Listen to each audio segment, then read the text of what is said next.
ዶክተር ቤካ ገብሳ ይባላል በሀያት ሆስፒታል የቀዶ ሕክምና ስፔሻሊስት ነኝ።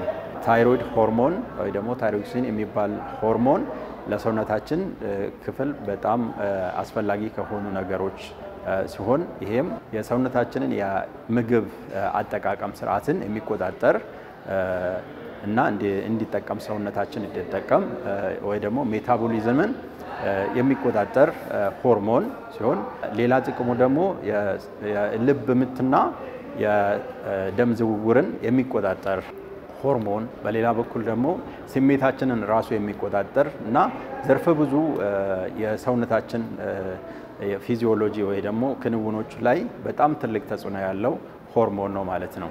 ስለዚህ ታይሮይድ ሆርሞን ከታይሮይድ ግላንድ የሚመነጭ ነው ማለት ነው።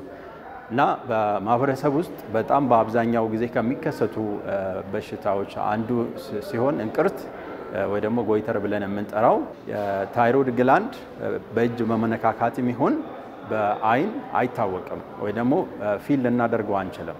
ስለዚህ መጠኑ ሲጨምር በአይን ይታያል ወይ ደግሞ በእጅ በመነካካት ይታወቃል ማለት ነው።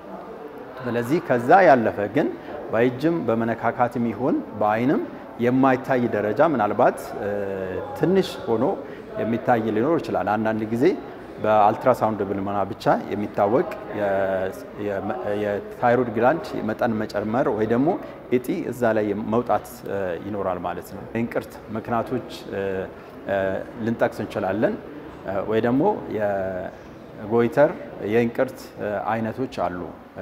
ይሄም የበሽታው ሁኔታ ወይ ደግሞ የበሽታው አይነት ልዩን ያደርገዋል ማለት ነው።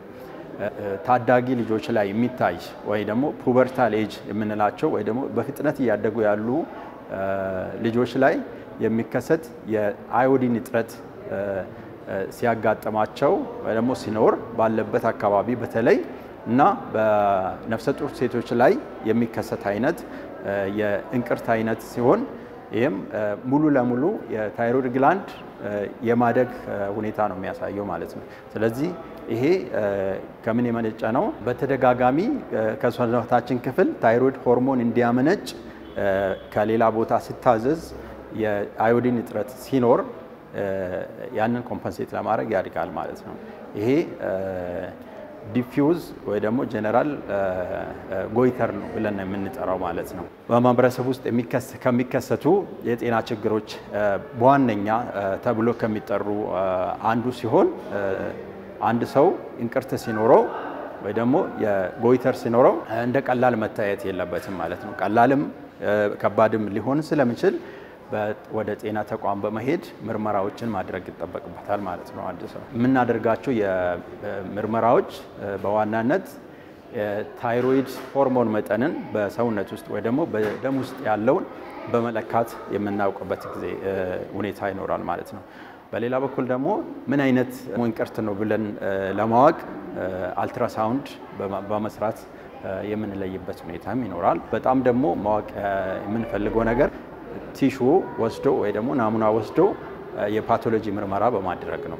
ይሄም ምን አይነት በሽታ እንደሆነ ለመለየት ይረዳናል ማለት ነው። ስለዚህ ማንኛውም ሰው በማንኛውም እድሜ ክልል ውስጥ የሚገኝ ሰው ይሄንን ጎይተር ወይ ደግሞ እንቅርት ሲኖረው ምርመራ በማድረግ ምን እንደሆነ ማወቅና ምን አይነት ሕክምና መውሰድ እንዳለበት የጤና ባለሙያ ማማከር ይኖርበታል ማለት ነው።